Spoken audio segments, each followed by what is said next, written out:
Chapter 24. The Miraculous Saviour.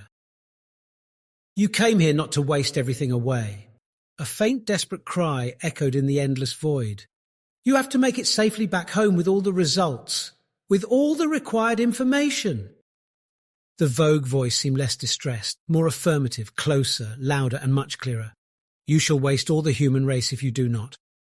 I felt something patting my paralyzed body, waking me up, helping me get back to reality, back from the world of the dead. Such a world where time and space were all mixed up and made no sense, and yet all appeared so quite distinctive.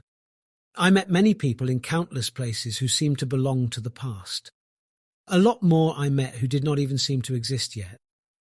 I met them in places like Proxima-b and Earth, and yet none looked by any means familiar. It was like a message of hope, a hope for a future wherever it may exist. "Your bag, bot, your bag!" I heard Sam shouting at me with a fading figure of his strong-built body, bending over to be as close as possible to my lying body. Hardly. I tried to reach out for my bag, but I was so confused, with my hands switching between its contents, unaware of what exactly I should be searching for. "Look for the emergency kit!" Again he screamed at me in a desperate tone. In such a state I could never concentrate or remember what to do or which medication to take, even though I had memorized what was in my bag by heart. At last, my hand picked up a small box from among the various contents, grabbed it, and miraculously opened it. My eyes fell upon a syringe of an antitoxic intracardiac injection. I picked it up lightly and inserted it into my heart, as I had learned. I knew I would have nothing to lose if that shot was not the right choice anyway. Only a few seconds have passed since all this started, but to me, it seemed like a lifetime.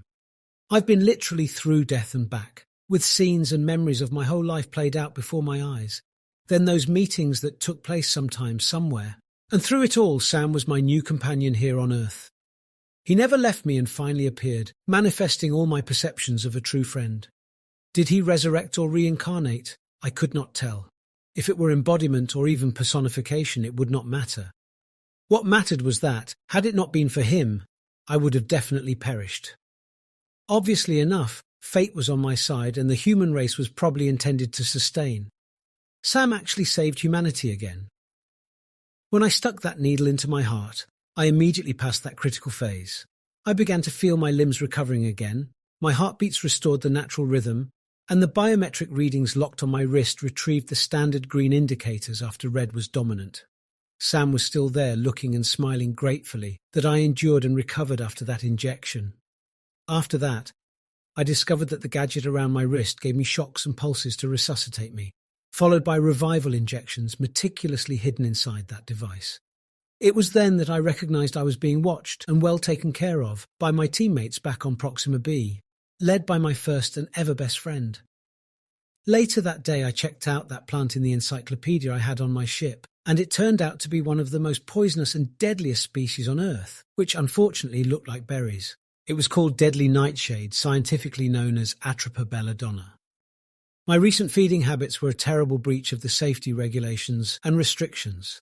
Nevertheless, its presumable side effect on my health was another major violation that I shouldn't have taken, since it might compromise the entire mission if anything awful happened to me, which somehow it did or close enough.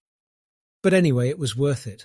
And despite being irresponsible, my whole existence was a risk, so why not make the most out of it?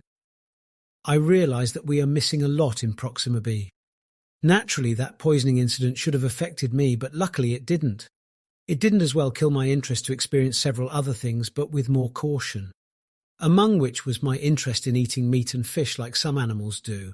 Only the difference was my knowledge that men used to cook or grill on fire. Out of curiosity, I tried devouring it in its raw form, but it was weird. The taste, the smell, the blood, let alone how hard it was to chew. So hopelessly, I began to apply my learnings and test my cooking skills. At first, it was a total failure, but as I became more experienced, it became much easier to eat, more scrumptious and a lot tastier. The smell was overwhelming that it sometimes attracted wild beasts, which was another unexpected scenario for me that somehow did not miss me, getting attacked by one or some of the hunting animals. Fortunately, I outsmarted them and survived being ambushed or served as a mouth-watering meal to their pack, which left me another window of opportunity to get back home. Home. What exactly is home? What defines a home? Is it the place where I grew up, where I had my family, friends, and all my memories, even if I didn't fit?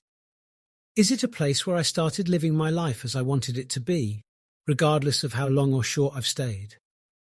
Or maybe it is not related to the defined dimensions or physical definition of places. Perhaps it's just a feeling of security, relaxation, and complacency. A feeling that you are comfortable with something, somewhere, or someone.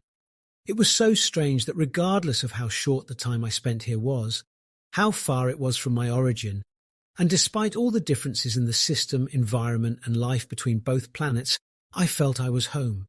I perceived it the moment I read about it. And through everything that happened in my journey, this feeling was growing. The moment I opened my eyes in my small ship, feeling the immense energy of this solar system and what it contained, and having the first glance at it when I approached it. When I merged with its planets, taking the first step on Earth and my first breath of its clear atmosphere, even my first night was the most relaxing and the deepest sleep ever. It could be all about the similarities and resemblances rather than the differences. Maybe it's because our roots originated here, and Proxima-b was only a transitional period until the planet healed itself. Or perhaps it was only I who never fit into my world. I was always eccentric and a loner, feeling I belonged somewhere else. Maybe all of this was meant to be.